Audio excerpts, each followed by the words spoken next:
Nous allons donc débuter ce cours finalement. Donc, je vais revenir sur certains aspects déjà évoqués. Ça va devenir de plus en plus facile. C'est-à-dire quand il n'y aura plus personne, ça va aller tout seul, vous allez voir.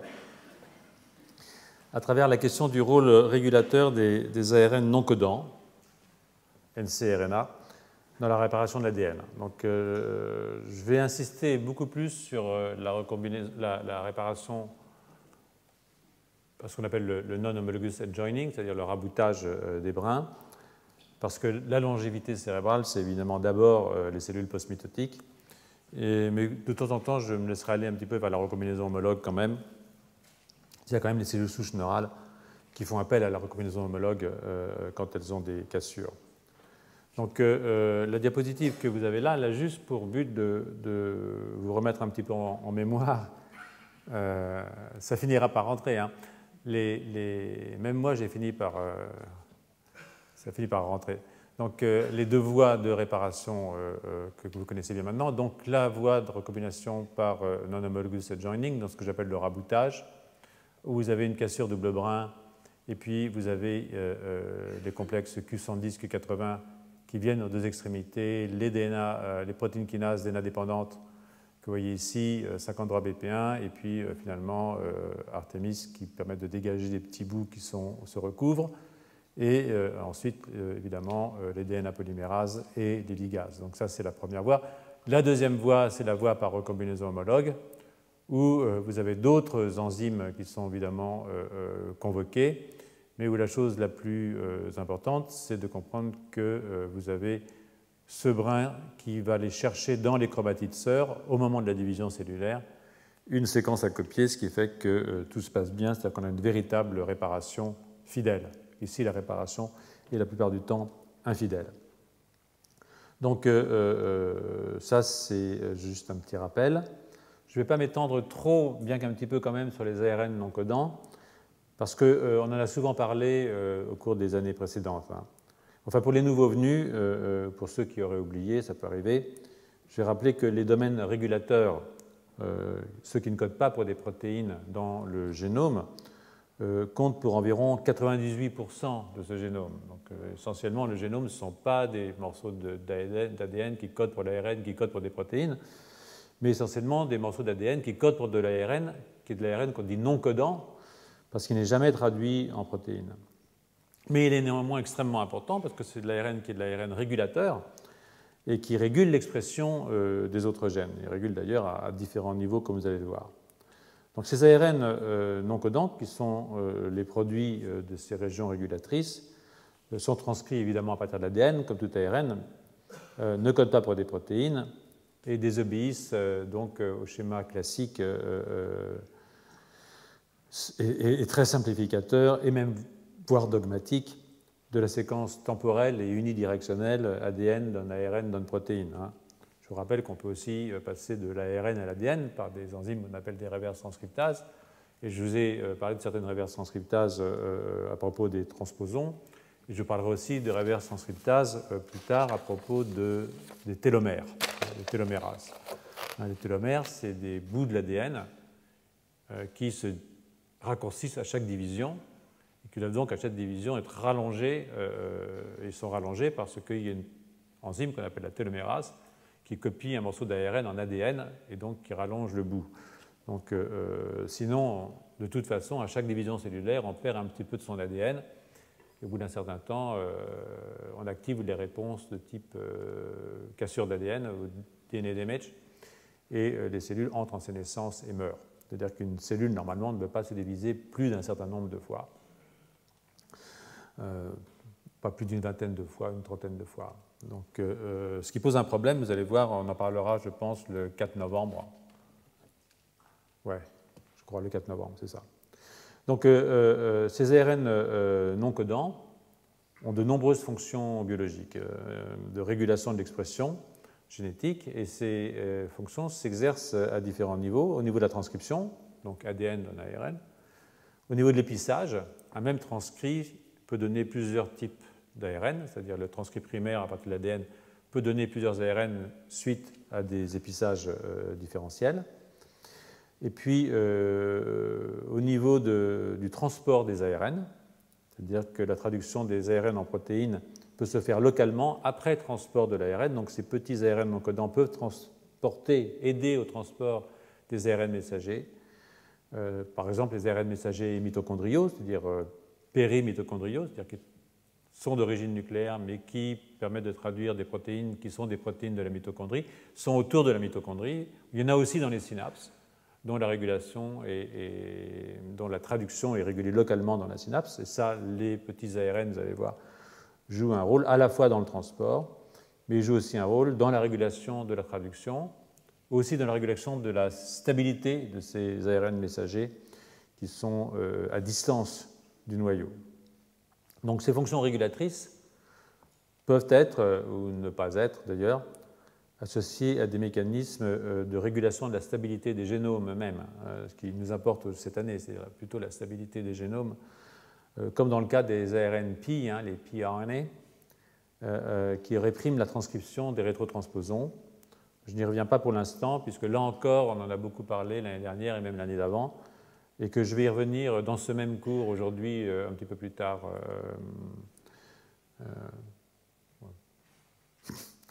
Donc les micro-ARN ou mi-RNA constituent une classe importante, très importante des ARN non codants.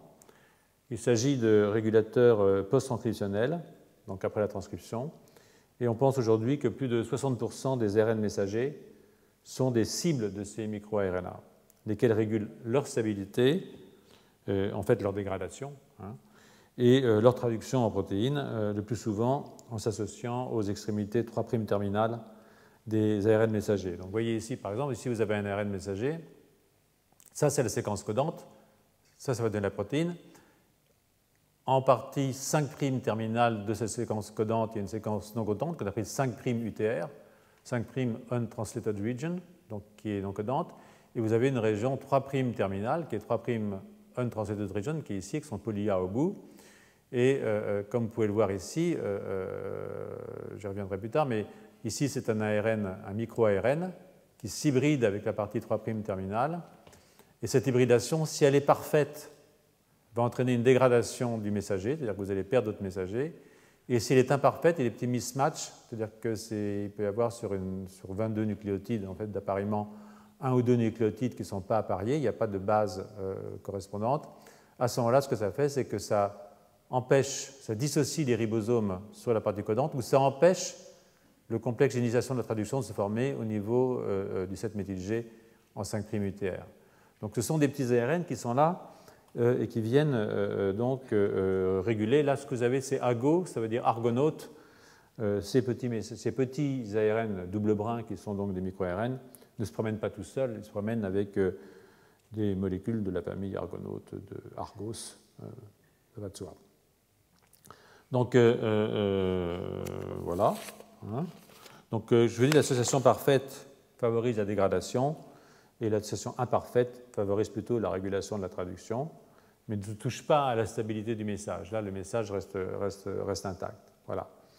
Donc si on connaît la séquence d'un micro-ARN, alors on peut identifier la séquence complémentaire, et donc à partir d'une de ces séquences de micro-ARN, on peut identifier tous les messagers qui sont des cibles potentielles dont la stabilité ou la traduction peut être régulée par ces ARN de type micro. Donc, alors comment est-ce que ça se fait, ces petits ARN? Écoutez, c'est relativement simple. Vous avez un pri-mRNA qui est en fait le premier transcrit primaire à partir de l'ADN. Et puis ensuite, vous avez des étapes de maturation de ce transcrit primaire. Donc c'est l'RNA polymérase 2 normalement, mais 3 aussi parfois, qui permet de faire ce pri-mi-RNA. Et ensuite, ils sont maturés à travers des mécanismes qui impliquent plusieurs nucléases. Une s'appelle DROCHA, et DROCHA est dans le noyau. Et une autre s'appelle Dicer, et celle-là, elle est dans le cytoplasme. Ça, c'est le noyau, et ça, c'est le cytoplasme. Et donc, au cours de l'export, si vous voulez, de ce petit transcrit, maintenant c'est un pré-mi-RNA, qui est associé à Dicer. Et là, ce que vous avez, c'est la formation d'un double brin de 20 à 22 nucléotides, qui est la partie active, quand elle est associée au complexe qu'on appelle RISC, mais dans lequel en fait il y a des protéines de la famille argonaute, se fixe, hein, comme je vous le montrais dans la diapositive précédente, au messager et régule sa stabilité ou sa traduction. Incidemment, cette figure est prise dans un article qui est assez intéressant parce qu'il se pose la question de la sécrétion de ces microRNA. Vous savez que c'est quelque chose de tout à fait peu classique, hein, d'imaginer qu'on peut avoir une sécrétion de messagers ou d'ARN.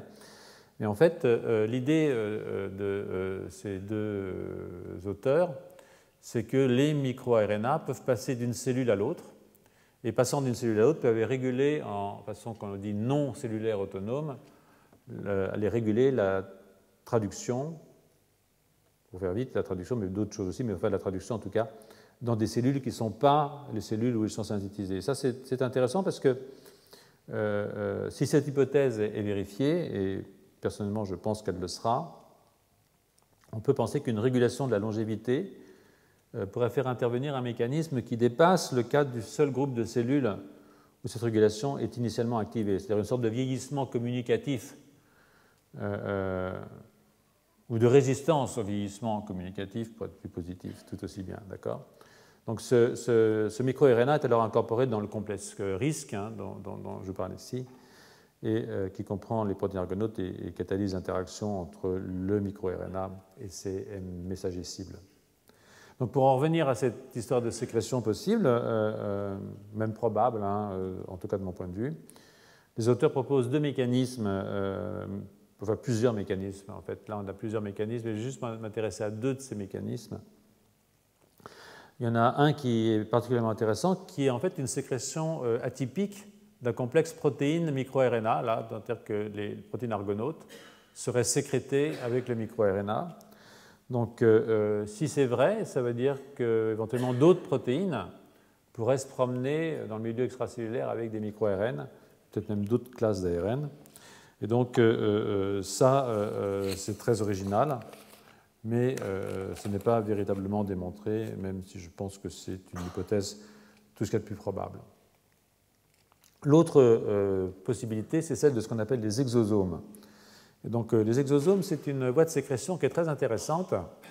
Vous voyez ici, par exemple, que vous avez quelque chose qui est cytoplasmique. Vous voyez ce petit bonhomme rouge, là, il est dans le cytoplasme. Il va être incorporé dans une vésicule de ce qu'on appelle ici un multivésiculaire body ou multivésiculaire endosome. C'est-à-dire que dans cette structure, vous avez maintenant votre petit bonhomme qui est là. Et en fait, sur le plan topologique, étant là, il est toujours dans le cytoplasme. Là, je suis dans le cytoplasme. Donc, ce qui l'entoure, ça reste du cytoplasme. Et si cette structure-là vient fusionner avec la membrane, comme ça se passe ici, à ce moment-là, votre petite vésicule est sécrétée. Et si elle vient fusionner avec une autre cellule, on appelle ça un exosome, ce sont des découvertes relativement récentes. Les exosomes sont des choses qu'on connaît depuis une dizaine d'années. L'exosome, s'il fusionne avec cette autre cellule, à ce moment-là, votre petit bonhomme va se retrouver dans le cytoplasme. C'est-à-dire que c'est une façon de passer de cytoplasme à cytoplasme en restant toujours protégé par une vésicule. Et il y a beaucoup de gens qui pensent qu'il y a comme ça des passages de micro-ARN, par exemple, de cellule à cellule, via la fonction exosome. Je crois d'ailleurs que ça a été montré par... je me demande si Olivier Voinet ne l'a pas démontré. Donc, pour en revenir aux cassures double brin, donc, on doit constater que de nombreuses protéines qui sont impliquées dans ces cassures double brin sont directement associées à des ARN non codants. Alors là, ce sont des ARN non codants, pas forcément de la classe micro-ARN, mais il y a plein d'ARN non codants. Il y en a qui sont très longs d'ailleurs, il y en a qui sont courts, il y en a qui sont longs. Et ce qui veut dire que ces ARN non codants pourraient jouer un rôle direct dans la réparation. Même si, alors, on ne connaît absolument pas ce rôle. Par exemple, P53BP1, qui est une protéine qui est impliquée dans la réparation, ou le complexe Q70, Q80, qui est impliqué dans la réparation par raboutage, pour faire court, BRCA1, qui est une protéine qui est impliquée dans la recombinaison homologue, sont tous liés à des ARN non codants. Je vous rappelle d'ailleurs que ce n'est pas la première fois, pour ceux d'entre vous qui suivent le cours depuis longtemps maintenant, qu'on constate que la liaison à l'ADN peut impliquer un complexe ARN-protéine. Je vous rappelle que les complexes épigénétiques polycombes et trithorax, qui pour le premier répriment et pour le second activent épigénétiquement la transcription, sont structurés par ce genre d'ARN. Ce sont ces ARN qui les amènent au site qu'ils doivent réguler. Et ça aussi, ça induit des modifications des histones, leur acétylation ou leur méthylation, en particulier pour H3, sur la lysine 9 ou la lysine 27. Ce qui est répresseur quand on fait ça. Par ailleurs, les coupures double brin eux-mêmes peuvent réguler l'expression de micro-ARN. Quand vous allez induire une coupure double brin dans votre ADN, vous allez entraîner la synthèse, la transcription de ces ARN non codants. Donc ça, c'est des choses qui ont été pas mal discutées par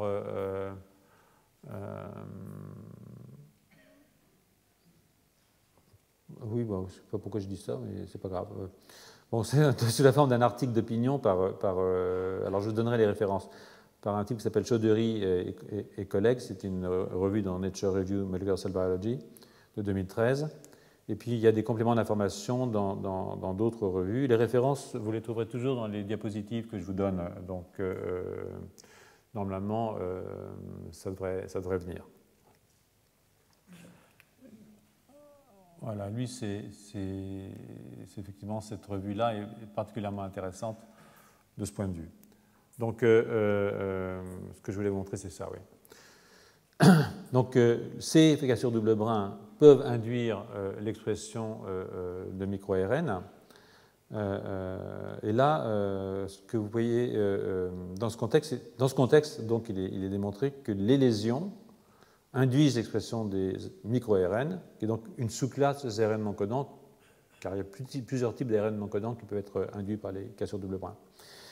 Mais ces changements d'expression dépendent du type de dommage et de l'intensité du dommage. Voilà. Donc, enfin, indépendamment de cette variabilité qui est intrinsèque à la nature de la cassure, il semble que l'initiation de la réponse à ces cassures, ce qu'on appelle la DNA Damage Response, DDR, est régulée en partie au moins par des modifications après la cassure de l'expression en hausse ou en baisse de micro-ARN spécifiques, donc de ces micro-ARN qui régulent l'expression génétique au niveau essentiellement de la traduction. Donc là, il y a une liste de protéines qui sont impliquées dans la réponse à la cassure double brin et une liste évidemment des micro-ARN qui régulent leur expression. Et là, vous voyez, vous retrouvez des protéines auxquelles on a fait allusion déjà maintenant dans les deux premiers cours. ATM, par exemple, H2, gamma H2AX, RAD52, RAD23B, BRAC1, Pi53, etc. Ce sont toutes des protéines dont je vous ai parlé et dont je vous ai montré qu'elles étaient impliquées dans la réponse à la cassure. Et ça, ce sont des ARN de type Mi qui correspondent à ces protéines, c'est-à-dire qu'ils peuvent réguler leur expression et qui sont induits par ces cassures. Donc, ATM lui-même joue un rôle important dans l'activation des micro-RNA. Et on peut dire qu'il y a 71, aujourd'hui on a calculé, on a mesuré 71 ARN de type micro qui dépendent d'ATM pour l'expression, à la hausse, en fait, après une cassure double brin. Donc, par exemple, si vous ajoutez une drogue radiomimétique, comme la néocarcinostatine, qui évite d'irradier les cellules, mais qui mime une irradiation sur le plan pharmacologique à des fibroblastes embryonnaires de souris, vous voyez tout de suite monter ces micro-ARN, et ça à cause de l'activité kinase d'ATM. L'action de l'ATM, en effet, n'est pas une action transcriptionnelle. La protéine est activée par la cassure de l'ADN, phosphoryle une autre protéine, qui est une protéine du complexe de Rochat, et donc de maturation des micro-ARN. Vous voyez, ici, vous avez par exemple ce qui se passe, vous avez votre cassure double brin qui se passe ici. ATM phosphorylé vient phosphoryler cette protéine qui fait partie en fait du complexe de Rochat, qui est du complexe de maturation du primi-RNA avant qu'il ne soit exporté. Ce que vous voyez aussi, c'est que vous avez d'autres phosphorylations d'une protéine par exemple qui s'appelle ERK, qui est elle phosphorylée, et quand elle est phosphorylée, elle vient aussi activer la maturation de ce microRNA dans le complexe Dicer, c'est-à-dire déjà quand on est passé du noyau au cytoplasme. Donc toutes ce sont des modifications qui permettent ou bloquent la maturation du microRNA et donc vont avoir des effets sur les messagers qui sont reconnus par ces microRNA. Donc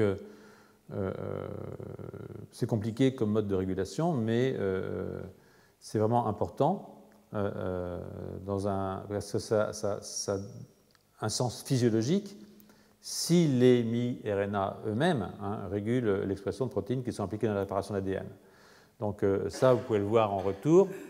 Ici, ce microRNA ici, qui va être donc capable de réguler la synthèse, l'activité d'un messager et la synthèse de protéines, va en retour avoir une action sur la réparation de l'ADN. C'est-à-dire qu'on peut faciliter ou au contraire bloquer la réparation de l'ADN en fonction du type de messager dont la régulation va être activée par ces micro-ARN qui sont eux-mêmes activés par la cassure double brin. Donc, cela a l'air un petit peu compliqué, mais c'est comme ça que ça fonctionne. La nature n'est pas toujours la chose la plus simple du monde, malheureusement, pour les biologistes. Pour ce qui est de la recombinaison homologue, on a la même chose avec BRCA1, qui se fixe à certains précurseurs de micro-ARN, comme vous pouvez le voir ici, les pri-mi-RNA, qui sont les produits donc, de la transcription primaire, je le rappelle encore une fois. Et avant toute maturation, il interagit avec Drosha et d'autres protéines. Donc BRCA1 interagit avec Drosha lui aussi. On voit ici comment ça se passe ici. Et ça facilite la maturation des microRNA. Donc BRCA1 a aussi un rôle répresseur de la transcription de certains mi-RNA, dont MIR155, j'y reviendrai un tout petit peu tout à l'heure, via une interaction avec HDAC. Et là, c'est intéressant parce que HDAC, c'est une histone déacétylase. Et si vous bloquez l'acétylation des histones, vous empêchez la transcription. Une des fonctions d'empêcher la transcription, c'est que s'il y a une cassure double brin au moment de la réplication de la cellule, il faut s'arrêter. C'est-à-dire qu'on ne va pas aller transcrire un gène qui a été muté. Donc, c'est une fonction arrêt, qui est une fonction évidemment importante. Et cette fonction arrêt, elle se fait via une déacétylation des histones H2A et H3 au niveau du promoteur. Donc,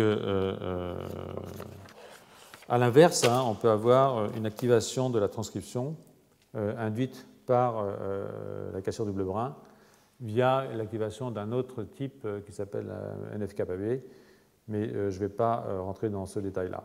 Donc, pour les auteurs de cet article, une part importante de la réponse des cassures double brin peut donc être prise en charge, c'est ça le message principal dont je vais vous tenir, peut être prise en charge par la régulation des microRNA, soit leur augmentation, répression des régulateurs négatifs de la réparation, soit par leur diminution, augmentation des régulateurs positifs de la réparation. Donc cet effet régulateur important sur les deux types de réparation, raboutage ou recombinaison homologue. Là, je peux vous l'illustrer ici, où j'ai listé ici certains microRNA qui sont importants. Par exemple, MIR, ces 4 microRNA ici sont des régulateurs négatifs de la synthèse d'ATM. Donc ça joue évidemment sur à la fois la réparation par raboutage, mais aussi la réparation par recombinaison homologue. Ici, vous voyez que ce microRNA, s'il monte, va aller bloquer la synthèse de gamma-H2AX. Ici, ce miRNA 101, s'il monte, va aller bloquer la synthèse des protéines kinases DNA dépendantes qui sont tellement importantes dans la fonction raboutage. Donc en fait, si vous avez, là vous pouvez, par ces microRNA, vous pouvez aller bloquer la recombinaison homologue, le raboutage. Comme vous avez un équilibre entre raboutage et recombinaison homologue dans les cellules qui prolifèrent, parce que je ne sais pas si vous vous rappelez, mais quand je prolifère, je peux faire appel soit à ça, soit à ça. Ici, j'ai la recombinaison homologue. Eh bien, c'est une des façons de passer d'un mode de réparation à un autre. Ici, j'ai le même genre de jeu, c'est-à-dire que j'ai des microRNA qui vont aller bloquer la synthèse de BRCA1 ou qui vont aller bloquer les celles de BRCA2 et qui vont du coup bloquer la recombinaison homologue en empêchant la migration de ce brin qui va aller chercher dans la chromatide sœur que je n'ai pas présentée ici. Donc, et là, j'ai une déficience, un arrêt de la recombinaison homologue. Donc, ce jeu sur les micro-ARN va me permettre de choisir est-ce que je raboute ou est-ce que je fais de la recombinaison homologue dans les conditions où je peux avoir les deux, c'est-à-dire dans les conditions où j'ai de la prolifération cellulaire, bien entendu. Quand je n'ai pas de prolifération cellulaire, je n'ai que cette voie-là pour réparer mon ADN. Donc on peut développer un petit peu plus loin en prenant une distinction qui est faite par beaucoup d'auteurs entre les sensors, ou les sentinelles, les médiateurs et puis les effecteurs. Donc les protéines sentinelles sont activées immédiatement après la cassure de l'ADN. Parmi elles, on peut mettre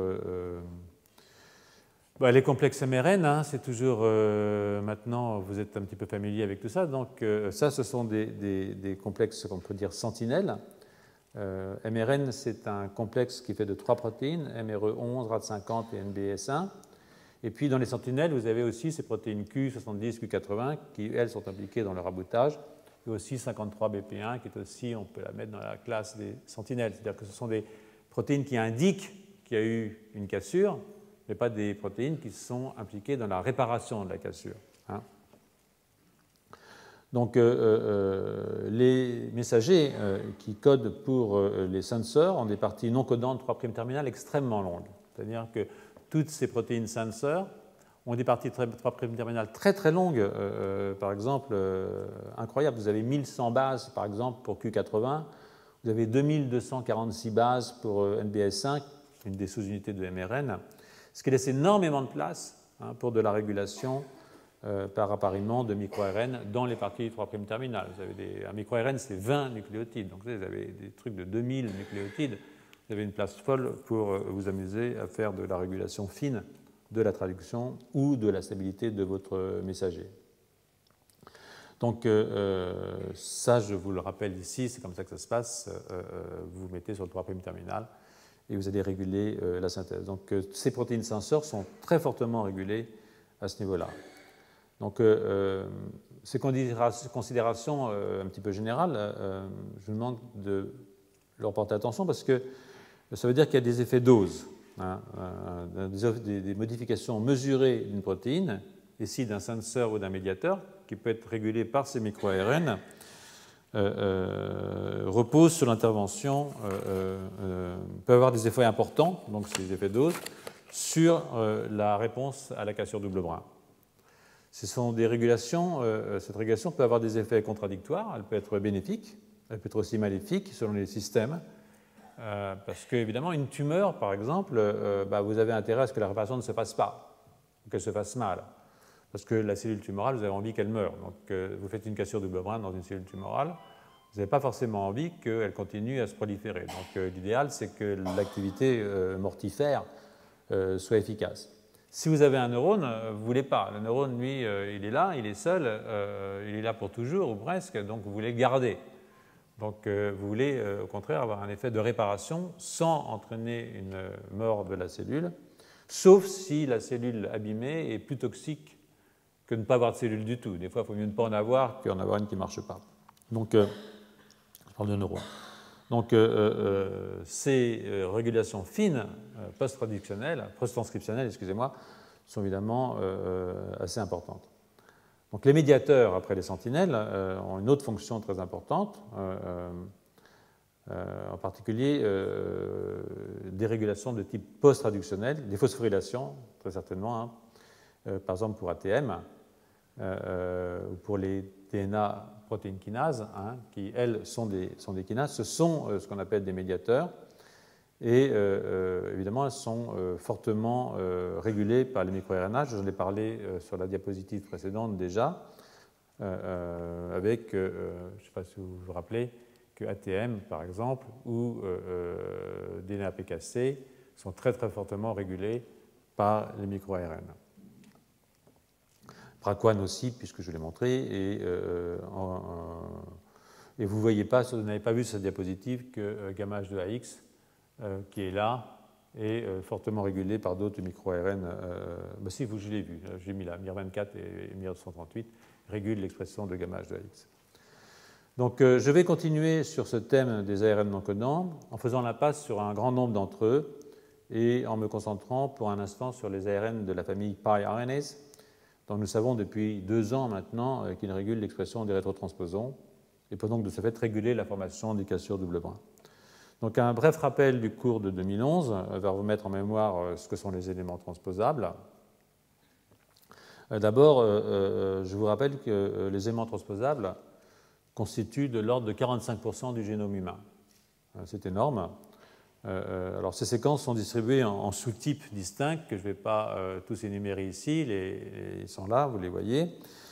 Et quand elles sont mobilisées, ces séquences, elles peuvent sauter. C'est-à-dire qu'elles peuvent aller d'un morceau d'ADN à un autre et donc induire des modifications irréversibles du génome. Le génome, c'est quelque chose qui bouge à une très grande vitesse. De nouveau, je le répète très, très souvent. Donc, heureusement, la plupart de ces séquences sont fossilisées, c'est-à-dire qu'elles ont arrêté de bouger. Ça ne veut pas dire qu'elles soient inactives pour autant. C'est-à-dire qu'elles peuvent très bien réguler l'expression d'ARN non codants, justement, qui ont des actions de régulation de la transcription, de l'expression génétique, sans pour autant aller faire des trous, comme vous allez voir dans un instant. Donc, cette diapositive résume un certain nombre de données.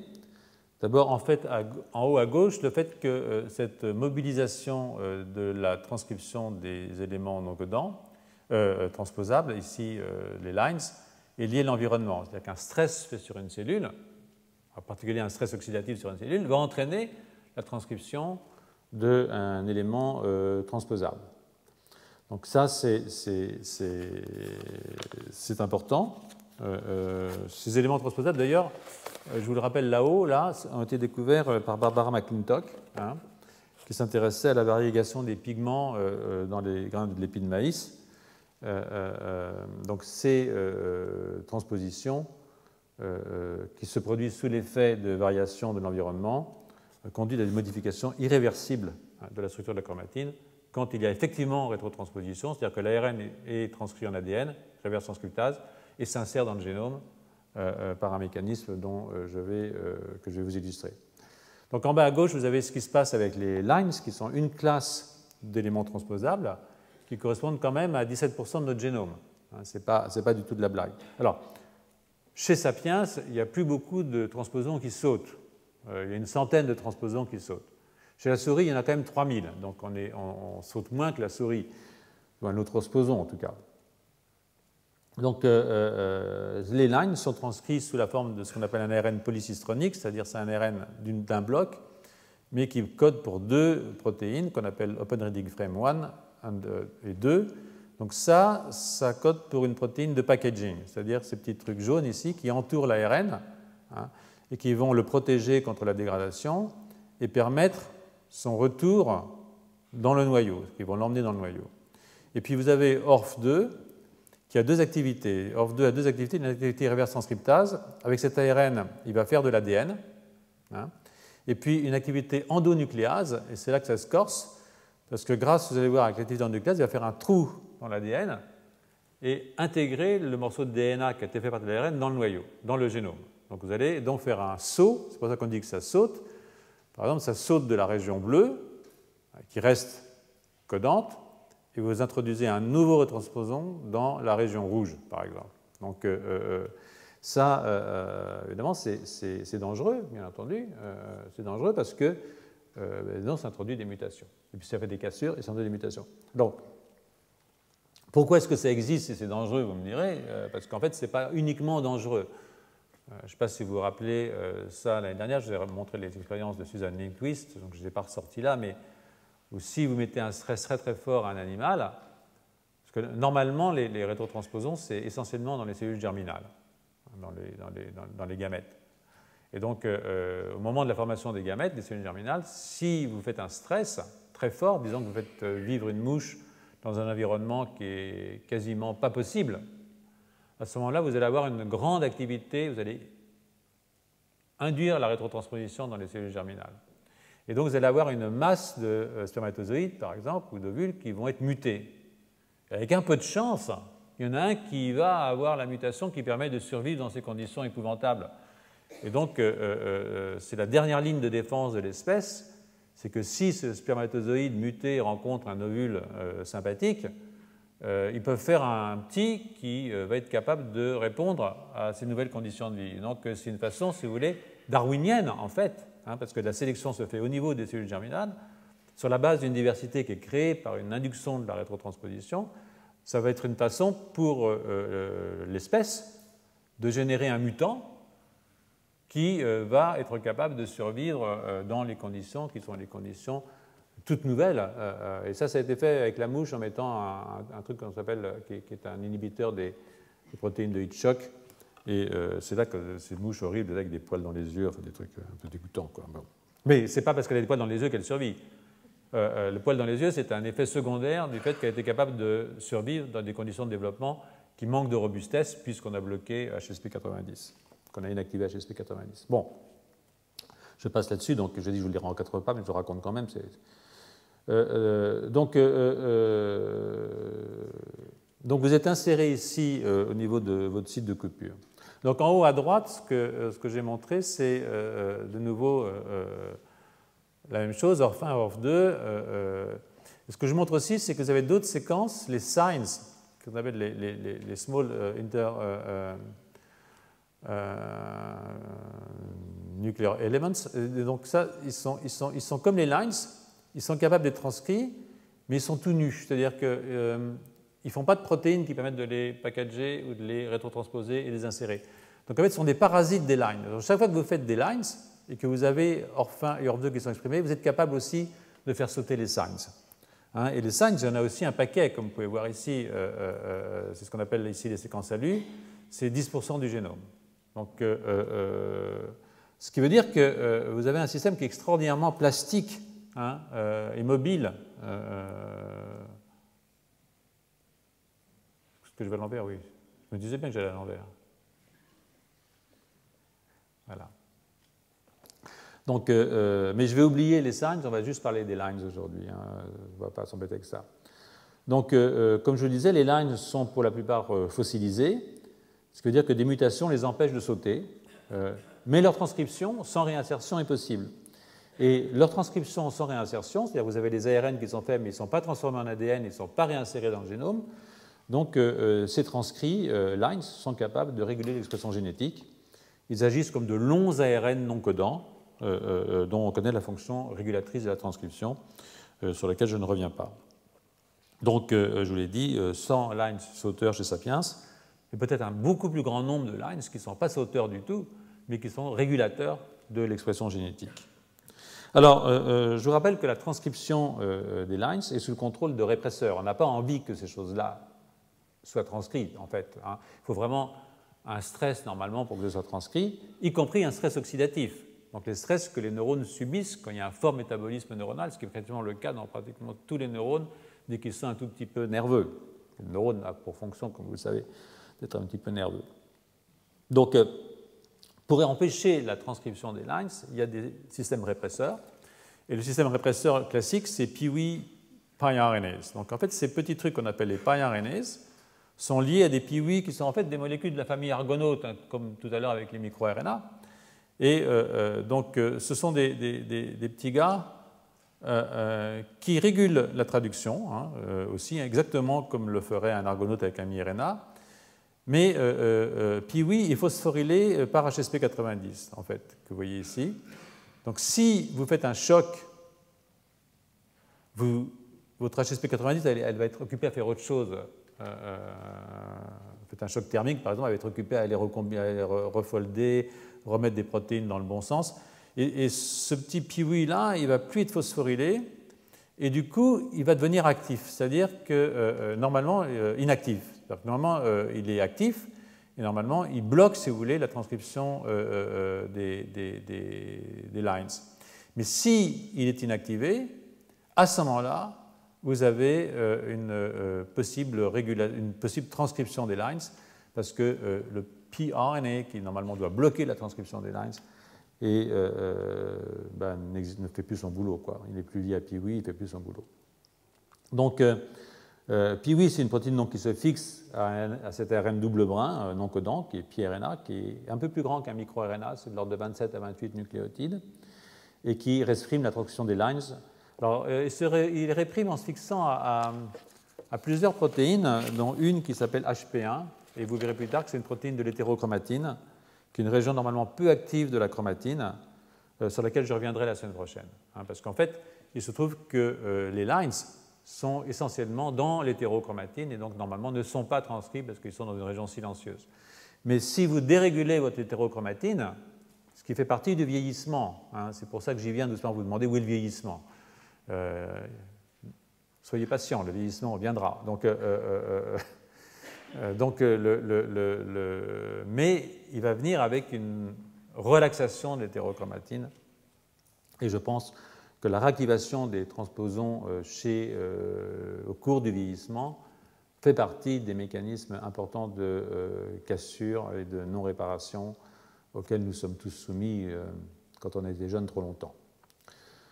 Donc, toujours en bas à droite, je vous ai rassemblé les informations que je vous ai racontées au fur et à mesure. Donc, le complexe PIWI-IP est maintenu actif via une phosphorylation qui est liée à HSP90 ici, et que ce complexe interagit avec des protéines du genre HP1, je vous l'ai mis ici, et exerce un effet répresseur sur l'expression des lines. Alors, cet effet répresseur passe d'ailleurs par la méthylation des l'histone H3 sur la lysine en position 9 de sa queue C-terminale. Vous avez maintenant ça, et puis des méthylations des CPG aussi dans l'ADN. Alors, HP1 est intéressant pour d'autres raisons, c'est que HP1 est aussi fait un lien entre un récepteur de la lamine B, et pour vous c'est du chinois pour l'instant, mais je pense que ce sera moins du chinois la semaine prochaine, et l'ADN de l'hétérochromatine. Donc je ne demande pas de comprendre pour l'instant, mais de garder dans un coin de votre mémoire jusqu'à la semaine prochaine que les lines sont normalement silencieux du fait de leur localisation dans l'hétérochromatine, région peu active sur le plan transcriptionnel, et localisée sur les pourtours du noyau essentiellement, dans d'autres endroits aussi. La semaine prochaine, vous aurez appris le chinois. Donc, pour ce dernier point essentiel pour notre réflexion sur la longévité cérébrale, cela signifie que les pRNAs, quand ils sont liés à PIWI, donc une protéine de la famille argonaute, la répétition c'est bon pour ça parce que finalement ça va finir par rentrer, quoi. Réprime, empêche la transposition, mais surtout, et ça qui est important, c'est qu'à l'inverse, une inactivation du complexe PIWI-pRNA libère l'expression des lines au niveau de l'hétérochromatine, avec toutes les conséquences que cela peut avoir, à la fois sur l'expression génétique, les ARN des lines régulent la méthylation des génomes et la stabilité des génomes à cause des insertions qui accompagnent la rétrotransposition. Vous voyez que, par exemple, c'est assez simple à comprendre, c'est-à-dire que si vous avez une séquence ici et que vous mettez une autre séquence ici, elles peuvent s'apparier et à ce moment-là, vous pouvez faire sauter des grands morceaux d'ADN et donc vous allez modifier, même sur des très grandes distances, vous pouvez vraiment modifier votre génome de façon catastrophique. Donc voilà quoi. Donc, et parmi les inactivateurs de PIWI, vous avez quelque chose qui est le stress oxydatif. Donc, vous allez comprendre quand même la musique là, c'est-à-dire que vous stressez votre cerveau, vous avez trop de ROS, de radicaux oxygénés ou de radicaux libres dans le cerveau, parce que vos neurones tapent trop fort ou parce que le métabolisme de la mitochondrie est trop fort. Et à ce moment-là, vous pouvez entraîner une réponse qui est une réponse catastrophique sur le plan de l'intégrité du génome du neurone qui va commencer à faire des cassures. Si les cassures sont mal réparées, et elles sont toujours mal réparées dans les neurones parce que vous n'avez pas de recombinaison homologue, vous n'avez que le raboutage, alors vous introduisez des mutations et petit à petit, vos mutations s'accumulent et il arrive ce qu'il arrive. Ouais. Bon, on en est tous là. Donc, on n'est pas censé vivre au-delà de 50 ans de toute façon, donc il faut qu'on en profite, c'est durable. Voilà. Donc, dans une revue assez récente, donc là je vous l'ai mis en plus grand pour que vous puissiez regarder de plus près. Il y a un peu de trouble ma diapo, je suis désolé. Donc, dans une revue récente, Penguelin, c'est eux là, rappelle que de nombreux travaux sur le modèle de la drosophile, justement, ont établi que des mutations de gènes impliquées dans la biogénèse des pRNA conduisent à une augmentation de la transposition et à des lésions d'ADN dans les cellules germinales. Donc, comme je le rappelle, il y a seulement 2 ou 3 ans, tout ça va très très vite, hein. Il y a seulement 2 ou 3 ans, tous les travaux sur la rétrotransposition étaient des travaux qui étaient concentrés sur les cellules germinales, sur les questions d'adaptation par modification des cellules germinales. Il paraissait absolument impossible, hein, c'était un dogme, que les pRNAs et que la rétrotransposition puissent agir au niveau des cellules somatiques, des neurones en particulier. C'est quelque chose qui était... Et même des cellules souches neurales. C'est-à-dire que vous vous rappelez, l'année dernière ou il y a 2 ans, je vous ai raconté les histoires de Rusty Gage et sur comment les cellules souches neurales peuvent avoir de la diversité par l'introduction de rétrotransposition, par l'induction de rétrotransposition. Mais c'est des choses qui étaient totalement impensables il y a simplement 2-3 ans. Donc,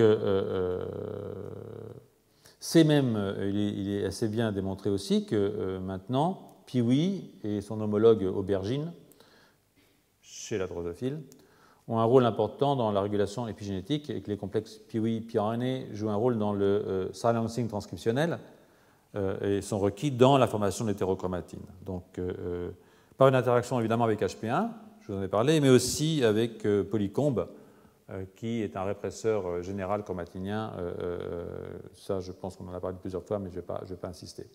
Alors, les orthologues de Peewee, c'est-à-dire les homologues à travers l'évolution, que sont MIULI et MIWI2 chez la souris, mais on va les appeler Peewee chez la souris pour faire plus simple, régulent la méthylation de l'ADN. Donc ça, c'est un ensemble de données qui convergent, hein, pour suggérer une répression de la transcription, pour suggérer une répression de la transcription et un maintien d'une hétérochromatine silencieuse dans la lignée germinale, mais pas seulement dans la lignée germinale, comme je vous l'ai dit et comme vous l'avez évidemment entendu.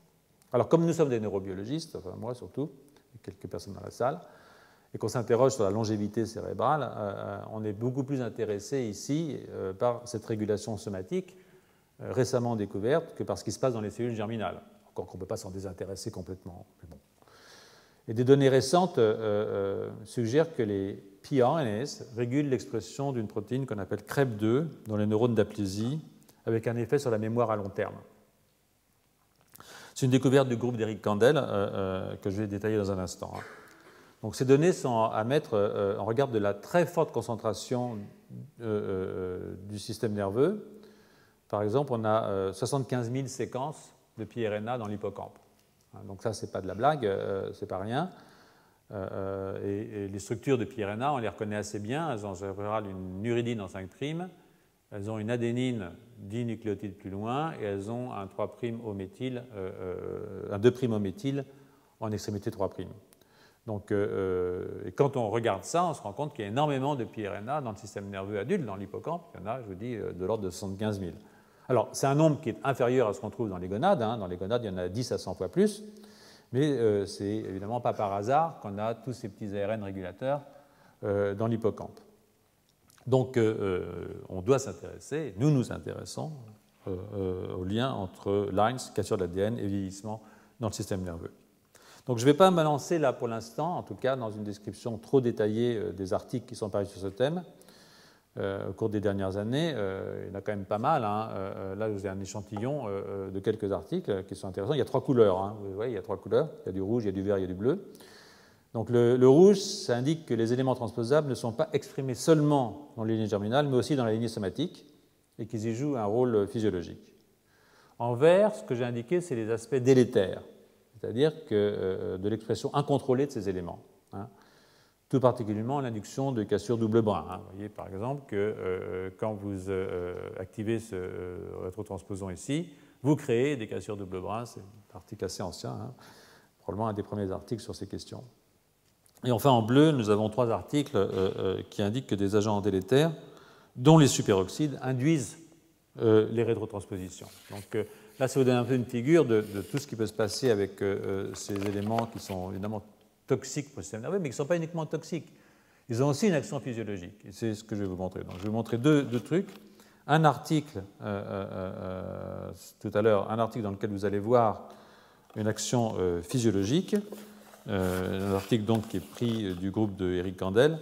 Je vous signale que Eric Kandel va venir faire une conférence ici le 18 décembre à 11h, dans cet amphithéâtre, et que pour les scientifiques qui sont intéressés par ce qui se passe dans son laboratoire, je vous recommande de venir l'écouter. Donc, je vais partir d'une revue de quelqu'un qui s'appelle Saint-Laurent et qui est Al, ils sont plusieurs, qui ont fait un article dans un journal qui s'appelle Mechanism of Aging and Development, qui replace la question des éléments transposables dans le contexte de la longévité. Donc, les auteurs rappellent que le vieillissement constitue un facteur de risque pour les maladies les plus graves. Ben oui, et que cela est lié à l'accumulation des lésions de l'ADN et aussi d'altérations plus globales de la structure de la chromatine. Les deux choses étant d'ailleurs liées, puisque une altération globale de la chromatine induit des transcriptions illégitimes, etc. etc. Donc, je trouve que c'est très intéressant cette affaire, parce que, j'aurais dû le préciser plus tôt, beaucoup des maladies qu'on appelle des maladies neurodégénératives, que ce soit l'Alzheimer, le Parkinson, l'Huntington, même quand elles sont d'origine génétique pure, qui est 100% des cas dans le Huntington, et pour l'instant 5% des cas dans l'Alzheimer ou dans le Parkinson, même quand c'est des maladies génétiques pures, elles ne se déclenchent pas à 0 ans. Elles se déclenchent après 40, 50, voire 60 ans. Donc c'est-à-dire que même il y a la mutation qui est là, mais cette mutation ne devient délétère qu'à partir d'un certain âge. C'est-à-dire qu'entre-temps, il s'est passé des choses qui font que votre génome, que votre neurone, vos neurones, cette physiologie, enfin la mienne aussi, façon de parler, deviennent plus sensibles à la mutation au cours du vieillissement. Donc ces maladies se déclarent à un âge relativement avancé, ce qui confirme que le vieillissement est effectivement un facteur de risque, y compris pour les maladies génétiques. Donc je l'ai souvent dit, ces maladies n'existent pas dans les pays où l'espérance de vie n'excède pas 50 ans, ce qu'on eût considéré comme une espérance normale de vie en France il y a seulement une centaine d'années. Donc il faut voir que toutes ces questions sur ces maladies neurodégénératives sont des questions qui deviennent brûlantes simplement parce que la vie, l'espérance de vie augmente. Donc à la fois, je ne sais pas s'il faut s'en réjouir, mais on peut s'en réjouir, mais bon, évidemment, il y a un coût, quoi. Donc, comme on l'avait entreaperçu, je pense, au début du cours, bon, on a plusieurs causes de lésions qui sont identifiées. Alors, l'excès calorique, par exemple, il paraît que ça crée des lésions, donc pas trop manger. Je dis ce que j'en pensais l'autre jour, manger, voilà. Le stress oxydatif, comme les ROS, et ça converge vers cet équilibre entre réparation de l'ADN et cassure de l'ADN. Et donc, si la réparation est moins bonne que la cassure, ou si la réparation n'est pas une bonne réparation parce qu'elle fait des erreurs, alors vous entrez dans un processus de sénescence, d'apoptose, c'est-à-dire de mort cellulaire, et de vieillissement. Donc, c'est vers ça que ça converge, et c'est pour ça que, contrairement à ce que vous pouviez penser quand vous avez lu le titre « Longévité cérébrale », c'est-à-dire il va nous faire encore un peu de physiologique, en fait, ça fait 3 semaines que vous êtes assommés par ces trucs tellement ennuyeux qui sont la réparation de l'ADN. Je vous promets, c'est bientôt la fin. Vous allez avoir des trucs beaucoup plus sympas plus tard. Mais je ne pouvais pas traiter cette question de la longévité sans rentrer dans ce problème, parce que c'est au fond, au centre de la question de la longévité, cette réparation de l'ADN. Donc, ça justifie, je crois, le temps qu'on y passe, qu'on y passera peut-être aussi l'année prochaine, je ne sais pas. Donc, parmi les éléments endogènes qui altèrent l'intégrité des génomes, pouvons-nous inclure les rétroéléments? Donc, c'est une question qui est posée par les auteurs, les signs, qui sont mobilisés par les lines, qui en sont plutôt les parasites, parce qu'ils utilisent ORF1 et ORF2 qui sont encodés par les lines. Je vous l'ai dit, je vais m'en tenir aux lines, tout en vous demandant de garder en tête quand même que lines et signs sont liés. Alors pour ce qui est des humains, je vous ai dit, on a dénombré 500 000 éléments lines dans le génome, mais il n'y en a qu'une centaine qui sont encore actifs. Mais les autres sont actifs d'une autre façon, transcriptionnellement. Donc, cette diapositive ici vous décrit assez bien comment les choses se passent. Donc, il y a d'abord une reconnaissance du site d'insertion. Alors, on ne sait pas pourquoi, quand un lines pourquoi il va s'insérer là, par exemple. Est-ce qu'il y a des sites favorables, préférentiels d'insertion d'un élément transposable. À vrai dire, on n'en sait rien, mais il y a une coupure qui se fait ici, à ce niveau-là, qui dégage un poly-T, un polythymidine, et la queue poly-A de votre line va s'hybrider là, et c'est là que la reverse transcriptase va vous faire un petit morceau d'ADN. Et ce morceau d'ADN va se copier lui-même, ça va faire un double brin d'ADN, et à ce moment-là, vous allez avoir une ligase qui va venir vous insérer ça, mais ça veut dire que le long de ce chemin, comme il faut faire l'insertion du deuxième brin, eh bien, vous avez la formation d'une cassure double brin. Donc, l'introduction d'un lines induit forcément dans votre système une cassure double brin. Donc, le schéma de droite, sur la même figure, vous montre que si le transcrit peut être full length, c'est-à-dire qu'on peut avoir le lines entier, on peut aussi avoir juste un petit bout, c'est-à-dire qu'en fait, on peut avoir un morceau qui correspond uniquement à ORF2, c'est-à-dire on n'a pas le packaging, mais on a quand même la reverse transcriptase et l'endonucléase, et ça peut suffire pour avoir une insertion. Et évidemment, vous dépendez de la réparation d'une cassure double brin parce que vous faites une cassure double brin. Donc, et vous avez intérêt, quand vous faites une rétrotransposition, soit-elle physiologique ou pas physiologique, d'avoir actifs vos systèmes de réparation. Parce que si vos systèmes de réparation ne sont pas actifs, alors là, ça devient une véritable catastrophe. Donc, dans les deux cas, que ce soit un messager long ou un messager court, vous avez des modifications de la chromatine et des changements d'expression génétique. Mais vous avez aussi, malheureusement, des mutations qui sont associées à la réparation de la cassure double brin, parce que là, vous êtes dans un système qui est un système de raboutage, parce que vous êtes dans un neurone. Vous n'êtes pas dans un système de recombinaison homologue, sauf si vous faites ça dans une cellule souche neurale qui peut proliférer et donc avoir recours au système de recombinaison homologue. Donc, et ça peut faire des erreurs aussi, la recombinaison homologue. Moins, mais ça peut en faire un petit peu. Donc, et puis en plus, quand vous faites une recombinaison homologue, le fait d'avoir des séquences identiques, comme j'ai tout à l'heure répété, ça peut amener des appareillements illégitimes entre régions éloignées du génome et introduire des variations en nombre de copies de certains gènes. Donc vous avez des délétions de gènes ou des copies supplémentaires. Et ça, c'est des sources très importantes, le nombre de copies de gènes de désordre physiologique. Ça, c'est un des grands trucs, le nombre de copies de gènes. C'est quelque chose qui est vraiment très important. Bon, si vous avez assisté au cours des années précédentes, vous le savez, mais maintenant vous le savez même sans y avoir assisté. Donc vous avez eu tort de venir. Donc on comprend dans ces conditions l'abondance des mécanismes qui ont été sélectionnés et on pourrait faire de contrôler l'expression de ces éléments transposables. Donc j'y reviens, je suis revenu souvent. C'est très important de les contrôler. La régulation épigénétique de leur expression, la formation de l'hétérochromatine, la méthylation de l'ADN jouent un rôle important dans ce contrôle. Au niveau des promoteurs des lines, par exemple, vous avez entre 20 et 100% de méthylation des îlots-CPG qui bloquent normalement, ce n'est pas une loi générale, il y a toujours des exceptions, la transcription. Donc cette régulation épigénétique, je le répète, peut s'affaiblir avec l'âge à travers, par exemple, l'oxydation des CPG. Ça fait une guanidine qui a un oxygène qui vient se fixer, rappelez-vous le cours numéro 1, eh bien ça peut être un blocage à la méthylation du CPG. Alors d'autres mécanismes de régulation, c'est les polyadénylations prématurées, je ne vais pas trop rentrer là-dedans, qui fait que les enzymes qui sont codées par ORF2 ne sont pas fonctionnelles et donc empêchent la prolifération du transposon. Mais la partie transcrite, je vous le rappelle encore, peut avoir une activité transcriptionnelle, de régulation de la transcription, de régulation de l'expression génétique en particulier.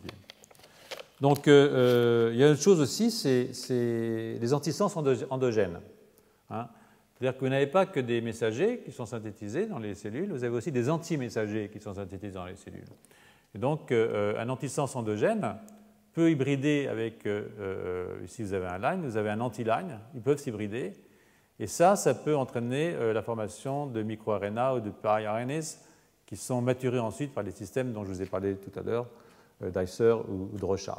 Donc, ce sont des mécanismes qui sont très actifs, et je n'y reviens pas, mais gardez ça en tête. Je vais accélérer un peu parce que je sens que je patine.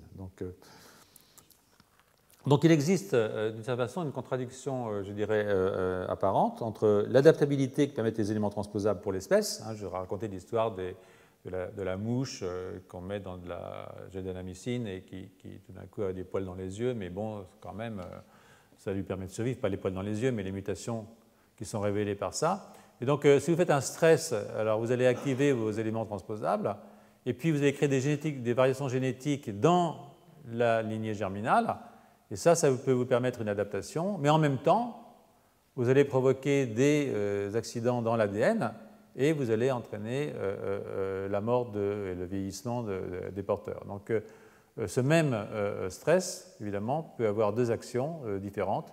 Une action d'adaptabilité qui est nécessaire, mais en même temps, évidemment, vous allez avoir une action qui est une action délétère pour l'individu. Ça c'est comme ça. Donc ce schéma est un tout petit peu simple, mais je pense qu'il montre bien un tout petit peu comment les choses se passent. Donc, je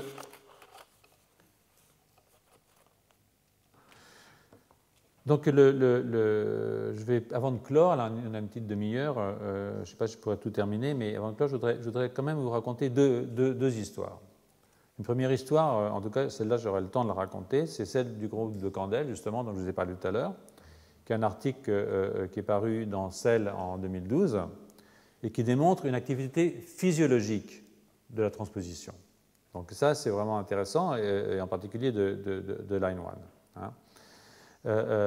Et puis il y a un autre papier qui est sorti dans Nature Neuroscience en 2013 qui démontre à l'inverse une activité pathologique de cette même transposition, rétrotransposition. Donc je vais commencer par l'article de Candel. Et c'est intéressant qu'on ait à la fois une activité physiologique et pathologique parce que tous ces trucs-là, ça ne fonctionne pas, c'est pas là pour rien d'une certaine façon. Donc même si c'est un peu finaliste comme façon de parler et que je ne devrais jamais dire des choses comme ça, mais je l'ai dit quand même, c'est pas grave, on est entre nous. Et puis, je crois vraiment, c'est-à-dire que tout ce qui ne sert à rien n'existe pas, en gros, quoi. Donc, quand on trouve des pi-RNAs dans un neurone, ça veut dire que c'est une action physiologique probable.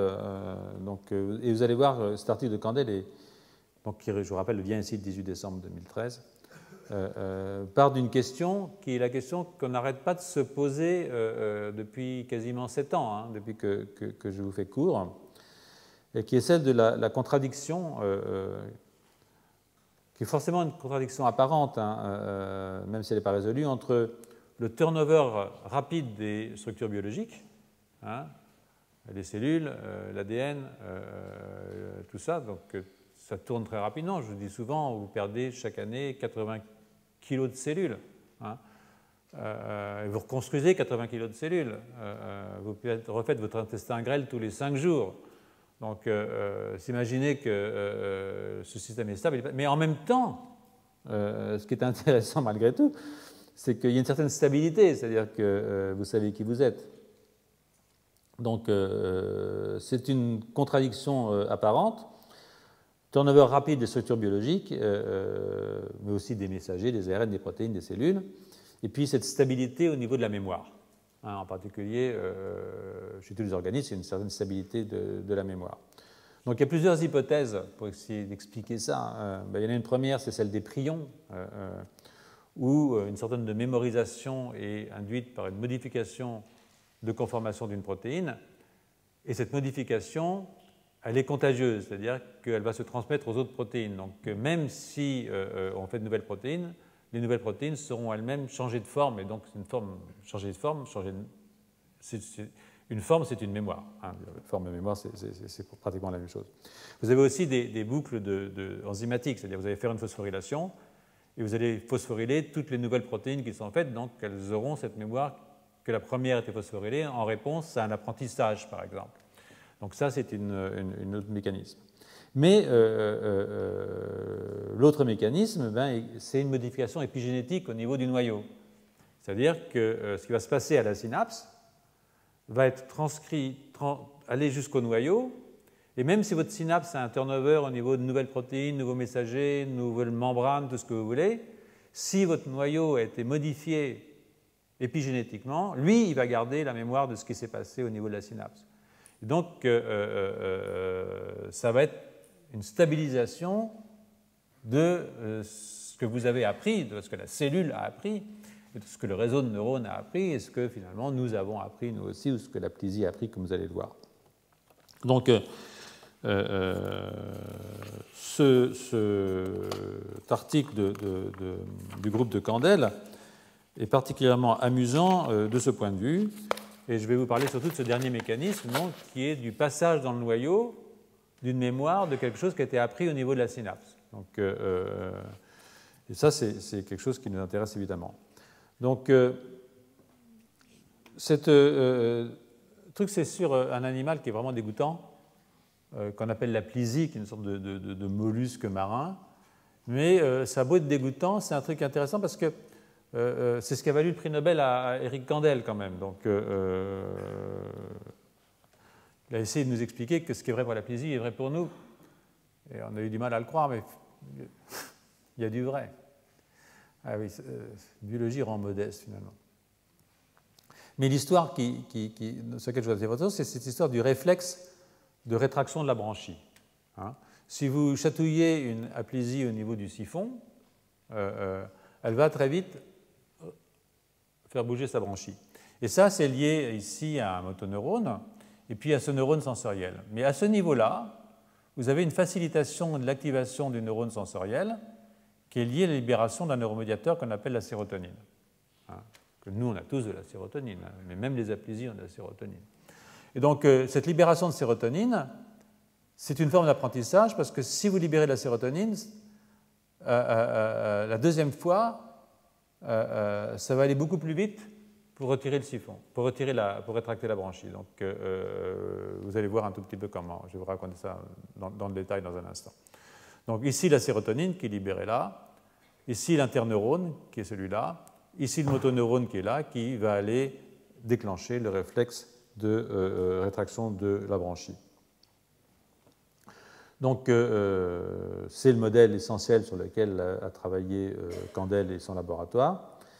Et les auteurs de l'article ont observé la présence de pRNAs dans le neurone sensoriel. Dans ce neurone sensoriel qui établit un contact ici avec le neurone moteur. Et vous allez voir que ce complexe PIWI-pRNA conduit à la méthylation du promoteur d'un gène qui code pour un facteur qu'on appelle CREB2, qui est un facteur de transcription qui est répresseur de la mémorisation. C'est-à-dire que si vous réprimez le répresseur, alors vous apprenez mieux. D'accord ? Donc l'idée, donne la réponse, c'est que ce système d'activation de PIWI du PIWI-pRNA au niveau du génome va méthyler les promoteurs de ce gène. Vous aurez moins de cette protéine et du coup vous allez avoir une mémoire plus grande. Vous, la plésie, d'accord. Donc je reprends les choses à leur début. Vous avez la solution, je raconte tout. Maintenant, je vais vous montrer un tout petit peu comment ça se passe. Donc c'était Donc en fait, ce qu'ils cherchaient, au départ, ce n'était pas des pRNA. Ce qu'ils cherchaient, c'était des micro-ARN, hein, parce que tout le monde cherchait des micro-ARN. Donc ils cherchaient des micro-ARN d'aplésie. D'ailleurs, il y a des micro-ARN dans l'aplésie, hein, bien entendu. Ils sont tombés sur des ARN qui étaient un petit peu plus grandes que prévu. 28 nucléotides au lieu des 22 nucléotides attendus pour des micro-ARN, avec un U en 5' pour 60% d'entre eux, une adénine au bout de 10 nucléotides, et puis un 3' avec un 2' au méthyle en extrémité 3' terminale. Donc ça ressemblait vraiment à des ARN pi, qui n'étaient pas du tout attendus.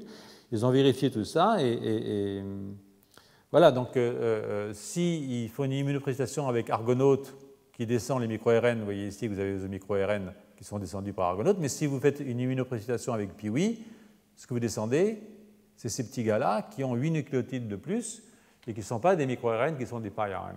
Okay, et puis ils ont généré un anticorps, enfin ils ont avec PIWI.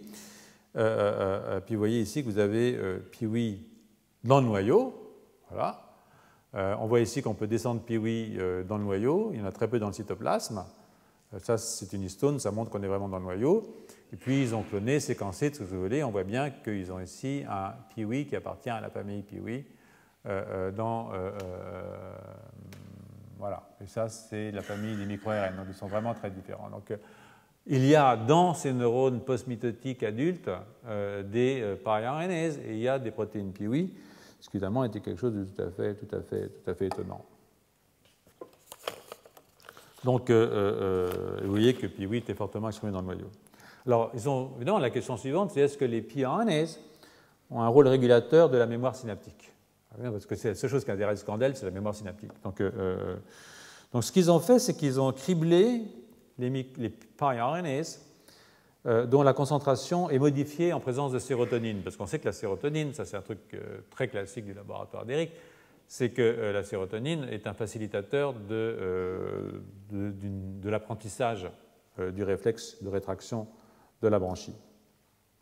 Donc, ils ont donc balancé de la sérotonine, et ce que vous voyez ici, c'est que quand on fait ça, on a certains pRNA dont le niveau monte. Alors, par exemple, le PIR4, il monte un petit peu, puis il s'écroule après, mais vous voyez que PIR15, qu'on voit ici, on voit que quand on lui balance de la sérotonine, il est extrêmement fortement exprimé dans votre neurone d'aplysie, dans votre neurone sensoriel. Donc, il y en a plusieurs, et donc l'idée, c'est de tester à quoi ça sert. Alors là, ils ont pris une stratégie qui est un tout petit peu exagérée à mon avis, c'est-à-dire qu'ils ont été bloqués Piwi. Alors quand vous bloquez Piwi, vous bloquez tous les pRNA, hein, pas uniquement numéro 4 et numéro 15. Donc ils ont fait des blocages de Piwi. Vous voyez ici, ils ont mis par exemple un antisens Piwi qu'ils ont rentré avec la pénétratine. Comme je suis l'inventeur de la pénétratine, ça m'a fait plaisir. Donc ils ont rentré l'antisens Piwi, et vous voyez que quand vous faites ça, vous avez beau rajouter de la sérotonine, vous n'avez pas de facilitation. Hein. Donc là, c'est le contrôle. Vous voyez ici la réponse de votre neurone. Ici, vous mettez de la sérotonine, vous voyez que votre réponse, 5 fois, vous voyez que votre réponse est facilitée, c'est ce qu'on appelle un apprentissage, une facilitation à long terme, une mémorisation, grâce à la libération de sérotonine par un interneurone intermédiaire, celui-là, l'interneurone facilitateur, ici, on est là. Et puis, vous voyez que si vous bloquez Piwi, eh bien, vous bloquez votre réponse d'apprentissage. Ici, vous pouvez mettre un antisens scrambled, il ne se passe rien du tout, c'est-à-dire un truc aléatoire, donc il n'y a pas d'activité. Mais ici, ce qui est rigolo, c'est qu'au contraire, ce qu'ils ont, c'est qu'ils ont augmenté Piwi, ils ont introduit génétiquement un Piwi GFP dans le neurone, et vous voyez que vous avez un apprentissage beaucoup plus fort. Donc en fait, le niveau de Piwi va moduler votre capacité d'apprendre le réflexe synaptique. Donc ça, c'était déjà en soi quelque chose, je trouve, d'assez joli et d'assez fort. Et ils ont suivi, évidemment, le criblage de gènes. Donc on voit qu'est-ce qui se passe au niveau génétique quand je fais ça, parce que c'est sûr que Piwi par RNA va aller dans le noyau, vous l'avez vu, il est dans le noyau tout à l'heure, et puis il va réguler l'expression de certains gènes. Donc ce qu'ils ont fait, c'est de chercher des gènes qui sont impliqués dans la mémorisation. Donc ils sont amusés à aller regarder pas mal de gènes. Et bon, il y en a un pour lequel ils avaient un petit penchant, c'est normal, c'est CREB2. Ils avaient déjà identifié CREB2 comme un régulateur de l'apprentissage avant. Donc, et ce que vous voyez ici, c'est que si vous avez un antisens Piwi, vous bloquez Piwi, vous avez une très très forte augmentation de l'expression de CREB2. D'accord ? Donc ça, c'était pas mal. Donc forte augmentation de la transcription et de la traduction. Hein, ils ont vu la protéine de CREB2, dont CREB2, c'est l'abréviation pour Cyclic AMP Responsive Element Binding Protein 2. C'est une protéine qui se fixe sur certains promoteurs de gènes qui sont régulés par l'AMP cyclique pour les spécialistes. Hein.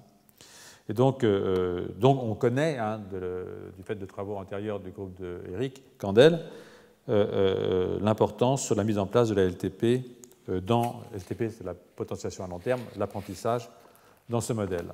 À l'inverse, donc vous voyez ici, à l'inverse, dans l'autre modèle, si vous, en bas à gauche à jaune, là, à l'inverse, la surexpression de Piwi rend le système sensible à un seul pulse de sérotonine, alors que normalement, il en faut 5 pour induire la mémoire. Vous voyez ici que vous avez induit Piwi, et en fait vous avez une réponse qui est une réponse beaucoup plus rapide. Un seul pulse de sérotonine suffit, alors que normalement il en faut 5 pour atteindre ce niveau. Donc ça, c'est vraiment sympa. Alors, du fait de la fonction connue du système Piwi-Pi sur la méthylation, les auteurs ont utilisé quelque chose qui module, qui diminue les méthylations. Je ne vois pas d'ici, moi je suis désolé, mais RG108, c'est bien écrit RG108 ici, donc c'est un inhibiteur des méthylations. Et si vous utilisez cet inhibiteur a un fort effet antagoniste sur la répression de l'expression de CREB2B par la sérotonine. Donc, vous voyez ça ici. Donc, normalement, la sérotonine bloque l'expression de CREB2B, donc ça, c'est normal. Mais si vous bloquez les méthylations, vous ne bloquez plus l'expression de CREB2B. Donc, ça, c'est pas mal. C'est un bloqueur de RG108, c'est un bloqueur de DNA-méthyltransférase. Donc, c'est un effet antagoniste de la répression et corroboré avec une perte de la facilitation. Vous voyez ça ici en bras rouge. Si vous mettez RG108, même avec 5 pulses de sérotonine, votre neurone n'apprend plus. Donc, l'étape suivante, c'était la recherche de promoteurs du gène cible et des CPG qui sont modifiés dans la région des promoteurs et la démonstration d'une inhibition de la transcription, probablement, en fait très certainement, liée à une méthylation d'un site promoteur proximal. Et alors là, c'était assez sympa comme histoire. Vous voyez que si vous avez un neurone normal ici, maintenant vous mettez de la sérotonine, et vous voyez le pourcentage de méthylation de votre promoteur de CREB2 qui devient quasiment à 100%. Donc, sur certains sites CPG, qui sont des sites qui sont méthylés normalement par la DNA-méthyltransférase que vous voyez ici. Et alors, il y a des oligonucléotides qui permettent d'identifier les sites méthylés. Voilà ici ce qui se passe, c'est le plus simple. Ici, vous êtes un système non traité. Vous voyez que le site proximal est légèrement méthylé, mais pas beaucoup. Vous mettez de la sérotonine, vous méthylez à fond la caisse le site proximal. Et si vous bloquez évidemment les méthylations, vous bloquez évidemment ici votre méthylation. Donc, ce qui se passe dans cette affaire, c'est que le complexe Piwi-PyRNase entraîne une méthylation au niveau du promoteur de CREB2. Il entraîne cette méthylation de façon extraordinairement originale, c'est-à-dire qu'en fait, il a une séquence, votre petit pRNA ici en rouge, qui est bloqué, qui vient avec Piwi, il a une séquence complémentaire du messager de CREB2. C'est-à-dire que votre CREB2 est synthétisé, votre pRNA arrive, se lie au messager, ça recrute la DNA-méthyltransférase et ça bloque immédiatement ça entraîne une méthylation de votre promoteur et ça bloque la transcription du gène. Donc ça, je trouve que c'est particulièrement, honnêtement, je pense que c'est particulièrement intéressant parce que ça veut dire que si vous trouvez des pRNA dans une cellule, d'accord, et que vous faites la séquence de vos pRNA dans vos cellules nerveuses, et que vous allez rechercher dans le génome des séquences complémentaires, vous pouvez à juste vous dire que peut-être que ce pRNA peut réguler l'expression de ces gènes par un mécanisme de ce type. C'est-à-dire qu'en partant de même que quand vous partez des séquences de microRNA, vous pouvez aller chercher quels sont les messagers qui sont des cibles potentielles au niveau de la régulation de la traduction ou de la dégradation. Si vous partez d'une séquence de pRNA dans un neurone, vous pouvez aller rechercher des cibles potentielles qui sont régulées au niveau de l'expression génétique via une méthylation dans votre génome. Et ça, je pense que c'est quelque chose qui est intéressant. Enfin, nous, on s'y intéresse dans le laboratoire. Parce qu'évidemment, si je vous raconte ça, c'est parce que c'est des choses qu'on fait. En fait, je vous raconte toujours dans les cours des choses qui me permettent de rattraper mon retard scolaire sur des travaux qui se font dans le laboratoire. C'est une façon pour moi de m'obliger à suivre ce que font les gens dans le labo, parce que sinon ils vont trop vite pour moi. Donc voilà, eux ils savent tout ça déjà, donc peut-être plus que ça. Mais bon, ils sont gentils, donc ils ne me le disent pas. Voilà. Donc ça a eu des perspectives extrêmement intéressantes, et ça suggère qu'à partir des pRNA exprimés dans une cellule donnée, on peut identifier des cibles épigénétiques. Alors, évidemment, ça peut être Piwi qui est fixé à ces piRNA, mais ça peut être autre chose que Piwi, parce que Piwi, c'est une protéine qui peut fixer des piRNA, mais peut-être que d'autres protéines que Piwi peuvent fixer des piRNA. Si je vous le dis, c'est parce que j'en ai l'intime conviction.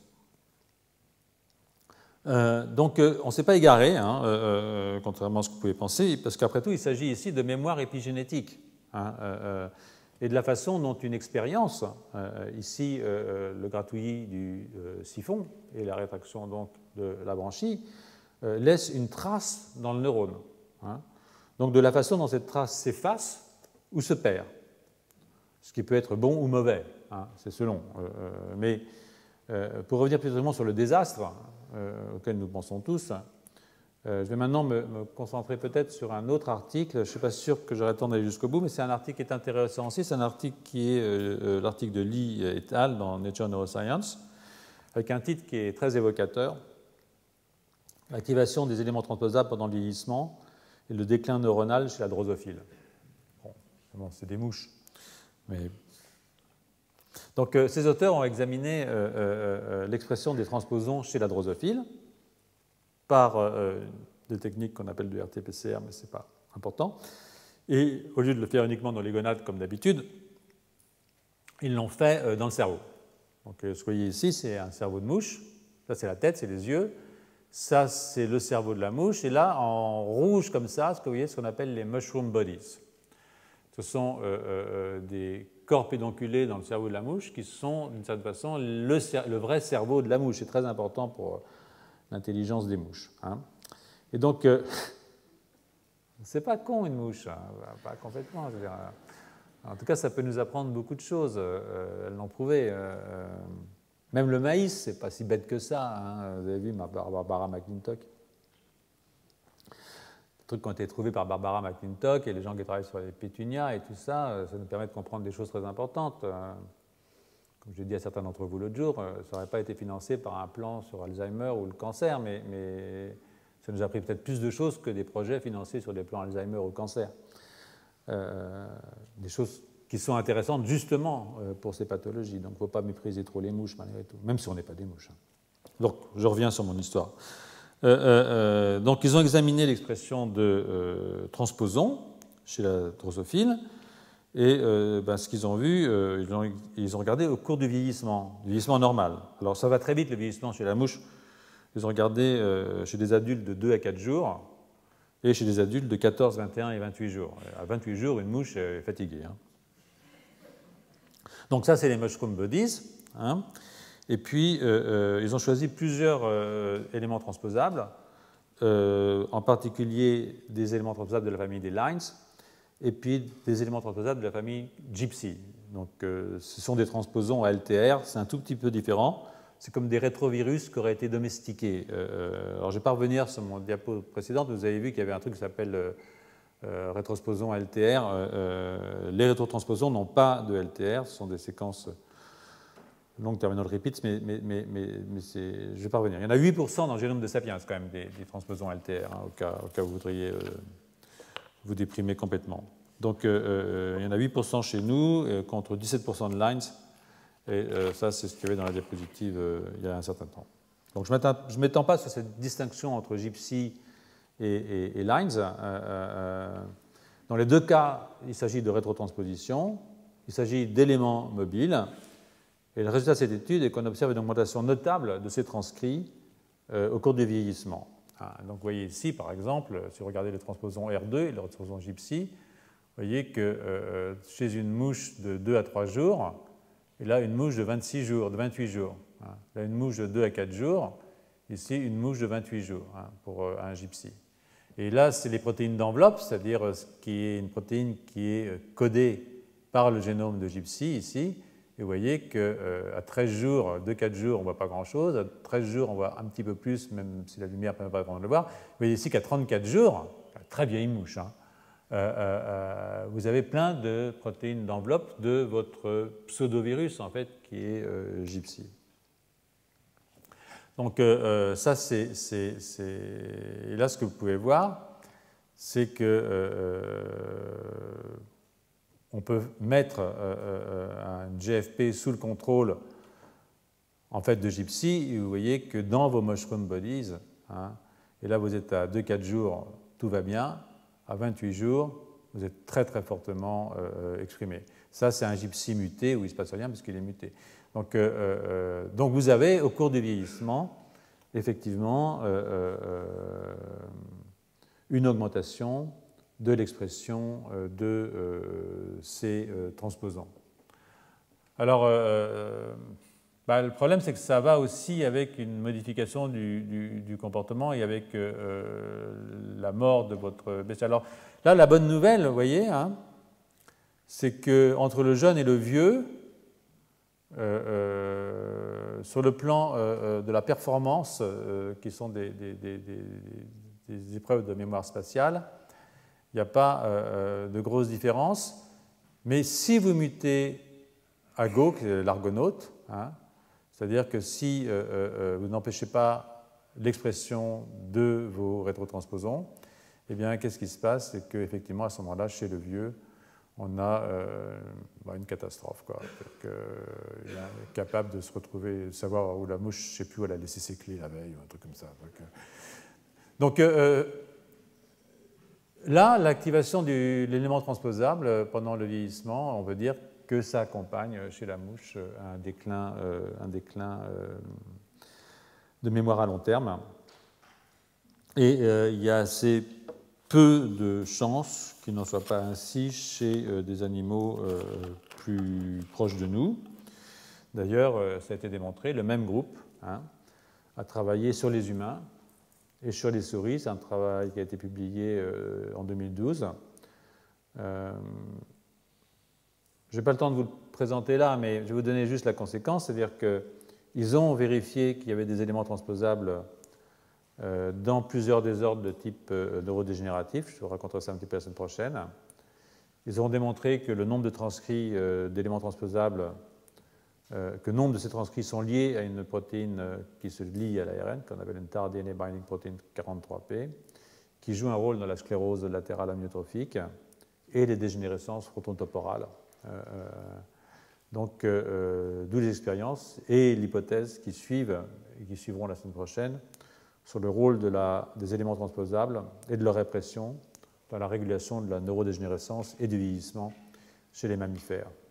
En fait, en gros, ce que je vous montrerai quand je reprendrai la semaine prochaine, c'est que ce que je viens de vous montrer chez les mouches est aussi valable pour les souris et pour les sapiens que nous sommes. Oui, il n'y a pas que de bonnes nouvelles, quoi. Donc, je vous remercie. On a fait 1h30 et on continuera la semaine prochaine. Pour ceux d'entre vous qui n'auront pas trop de trous, et qui n'auront pas trop réfléchi, qui n'auront pas trop de trous et qui reviendront.